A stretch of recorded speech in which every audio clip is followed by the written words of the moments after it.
안녕하세요. 영웅 서타임입니다.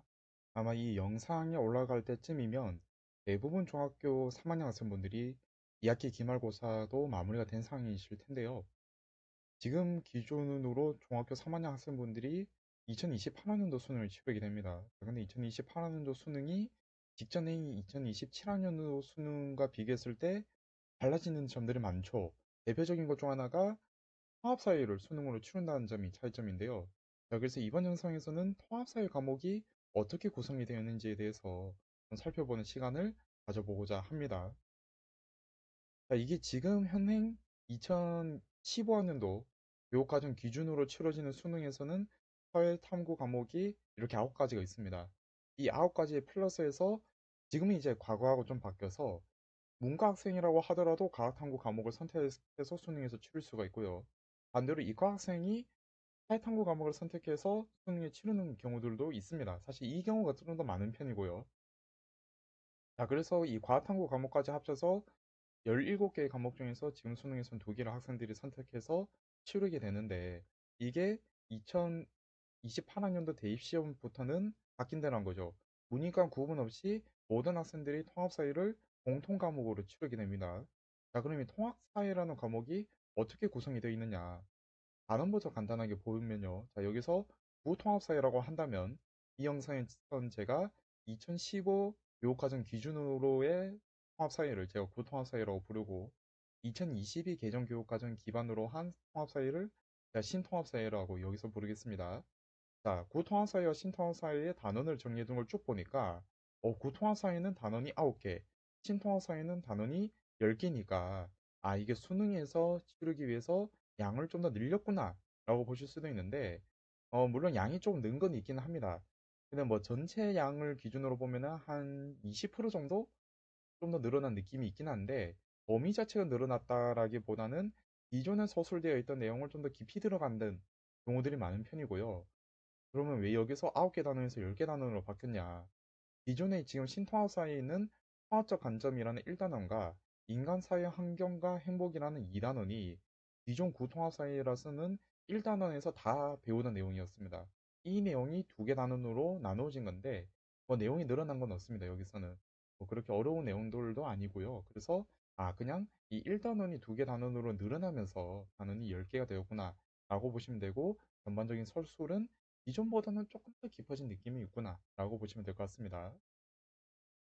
자, 각 단원별로 좀 살펴볼 텐데요. 먼저 통합사회 1에서 1단원 같은 경우에는 통합적 관점이라는 단어명을 가지고 있습니다. 자, 시간적, 공간적, 사회적, 윤리적 관점이라는 것이 무엇인지 그리고 이와 관련된 사례가 무엇이 있는지에 대해서 배우게 되는데 뭐 그렇게 어렵지는 않습니다.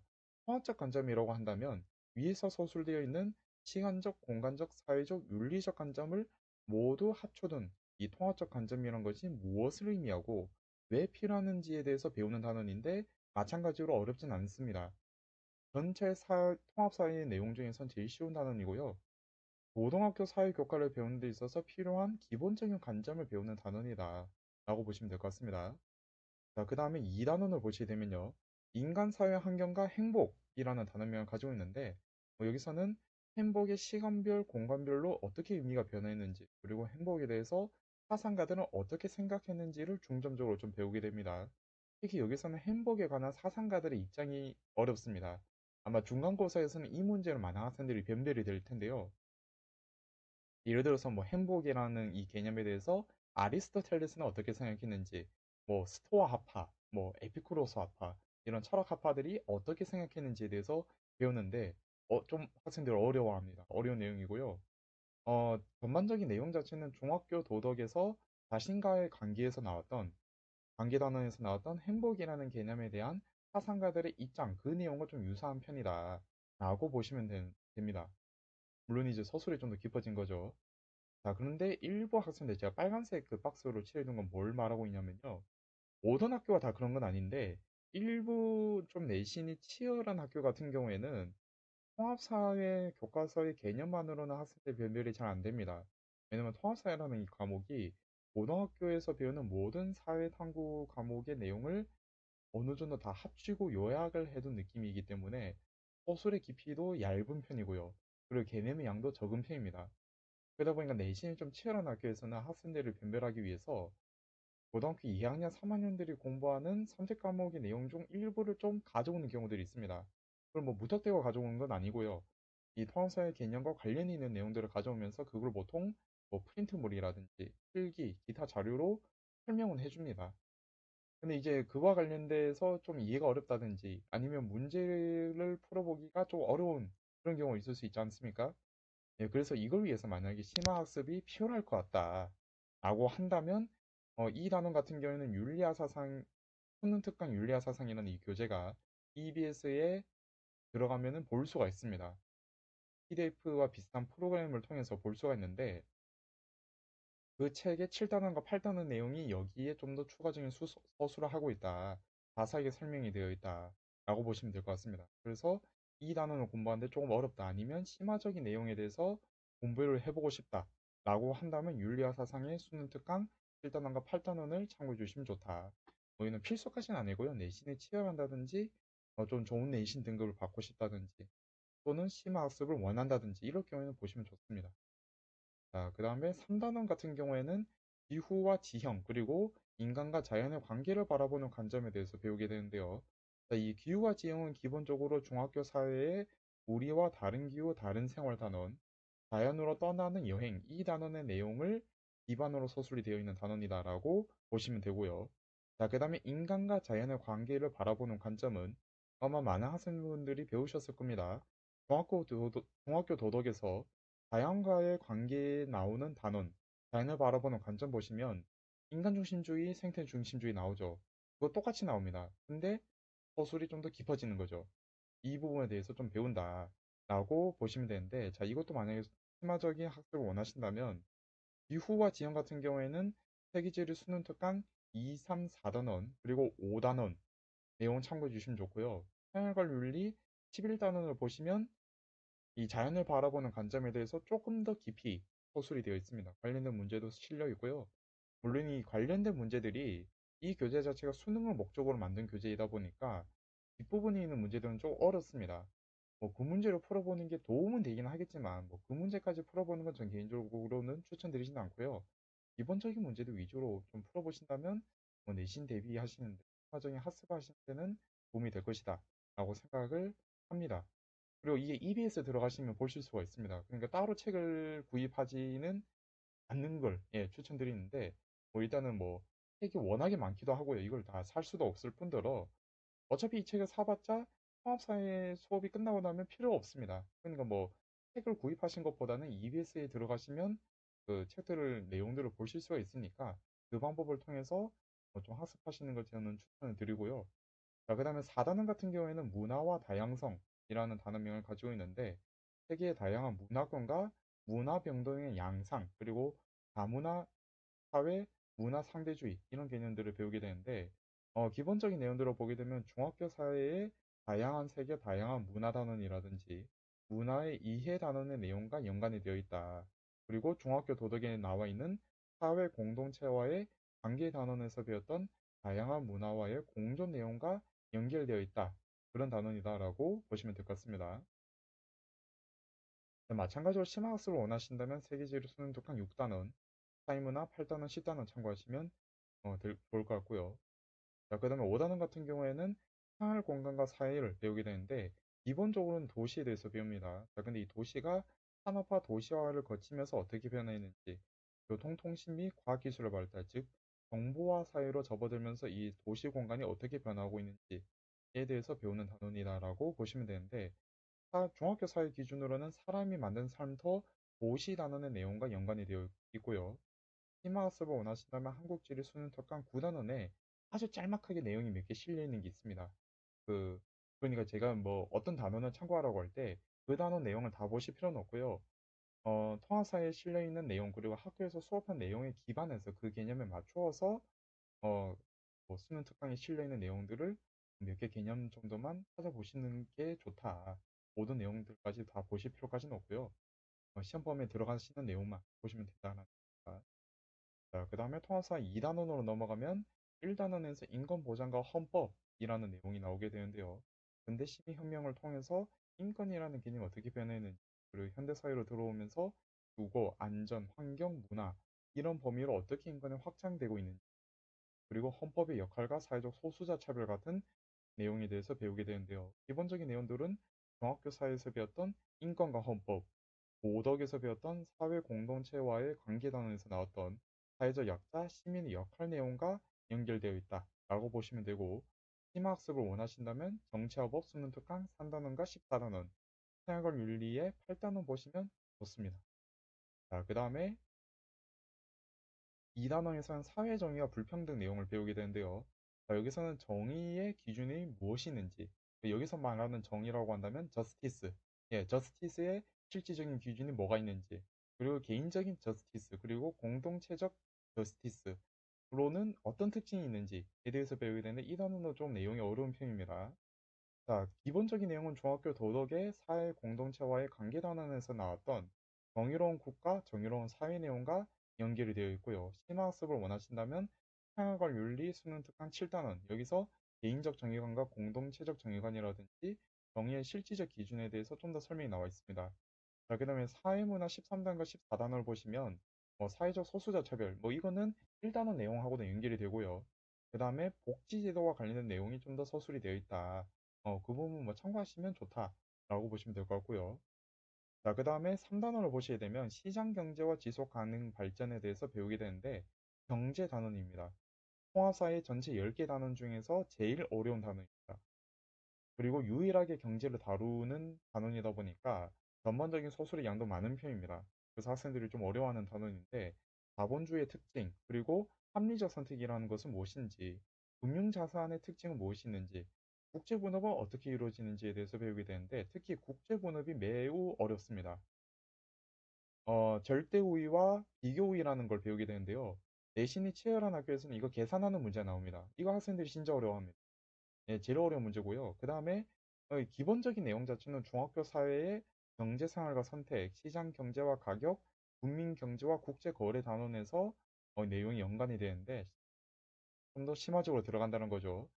만약에 좀 심화학습을 원한다고 하시면 수능 특강 경제에서 1, 2, 3단원, 7단원, 11단원, 15단원 내용 참고하시고 문제를 좀 풀어보고 싶다.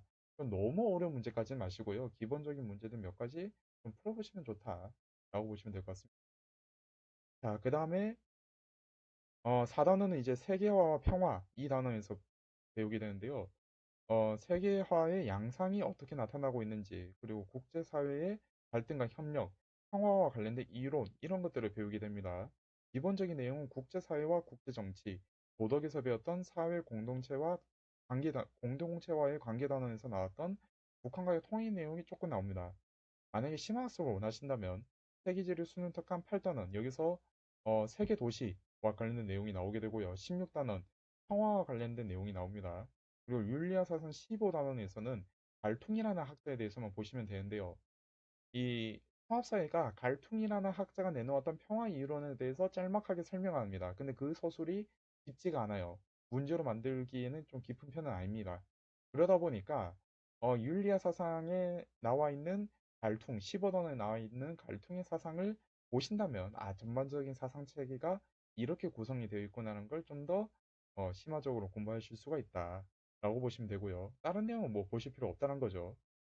자, 그 다음에 5단원 같은 경우에는 미래와 지속 가능한 삶을 다루고 있는데 여기서는 인구 분포 그리고 인구 문제, 자원 분포를 주요 카테고리로 배우게 됩니다. 중학교 사회에서 배웠던 자원을 둘러싼 경쟁과 갈등, 인구 변화와 인구 문제, 환경 문제와 지속 가능한 환경 단원의 내용과 연결되어 있다라고 보시면 되고요. 심화학습을 원하신다. 자, 그렇다면 수능 특강 세계지리 7단원, 10단원, 16단원 내용 일부 참고해 주시면 좋을 것 같습니다. 시험 범위에 맞춰서 보시면 좋고요. 자, 그럼 통합사회나 학습을 어떻게 해야 되느냐? 자, 만약에 예습을 하신다라고 한다면 어, 두 가지 케이스로 나뉘게 됩니다. 먼저 중학교 사회도덕이 좋은 편이었냐, 좋지 않았느냐 라고 먼저 구분을 해보자면 그래서 좋은 것의 기준은 A 등급 받은 경우 이 경우는 좋습니다. 근데 B가 나왔다 안 좋은 편입니다. B 이하는 사회도덕을 어려워했다라고 보시면 됩니다. 자, 이 경우라고 한다면 예습하시면 안 됩니다. 그러니까 중학교 사회 도덕이 어려웠다고 한다면 예습하시면 안 됩니다. 고등학교 1학년 통합 사회를 어려워하는 학생들의 공통점이 뭐냐면요. 중학교 사회 도덕을 어려워했던 학생들이 고등학교 1학년 통합 사회 마찬가지로 어려워합니다. 연결이 이어지고 내용이 이어지는데 서술이 심화적으로 이루어지다 보니까 중학교 사회 도덕을 어려워했으면 대부분 학생들이 고등학교 1학년 통합 사회도 어려워합니다. 자, 그래서 이 학생들은 예습하기 전에 중학교 사회 도덕을 배우면서 활용했던 교과서라든지 자습서 간단하게 읽어보는 걸 먼저 추천드립니다. 이게 먼저 되어야 하고요. 자, 그 다음에 중학교 사회 도덕 성적이 좋았다. 근데 내가 예습을 하겠다. 뭐 그러면은 학원을 다닐 수도 있고 뭐 인강을 다닐 수도 있겠죠. 근데 뭐 나는 독학을 하겠다. 자기주도 학습을 하겠다라고 한다면 자습서 간단하게 뭐 공부하시는 걸 추천드립니다. 자, 그 다음에 시험 대비로 가게 되면요. 기본적으로 학급 프린트물, 그 다음에 필기 위주로 철저한 복습은 이루어져야 된다. 이게 제일 중요하고요. 뭐 사실 당연한 얘기처럼 들릴 수도 있지만 이 학교에서 나눠주는 프린트물을 잊어버린다든지 잃어버린다든지 필기를 놓치는 경우가 진짜 많습니다. 너무 많습니다. 이게 어떤 경우가 있냐면은 내신 직전에 뭐 학생이 이제 뭐 학교에서 이런 걸 배웠다라고 가져와서 그걸 한 세 번씩 네 번씩 돌려봅니다. 근데 학생이 프린트물 중에서 잃어버린 거 있고 필기 안 한 게 있습니다. 그럼 그 개념 모르고 시험장 들어가는 겁니다. 이게 국어, 영어, 수학이면요. 언어적인 능력이 뛰어나다든지 계산 능력이 어느 정도 뒷받침되면 그걸 어떻게 커버가 가능한데 통합사회 같은 경우는 개념을 모르고 시험 들어가면 뭐 맞출 수가 없습니다. 그냥 찍을 수밖에 없죠. 그냥 이 프린트물과 필기 이런 것들 진짜 꼼꼼하게 좀 챙겨야 합니다. 이건 놓치는 학생들이 너무너무 많습니다. 이거 좀 잘 챙겨 두실 필요가 있고요.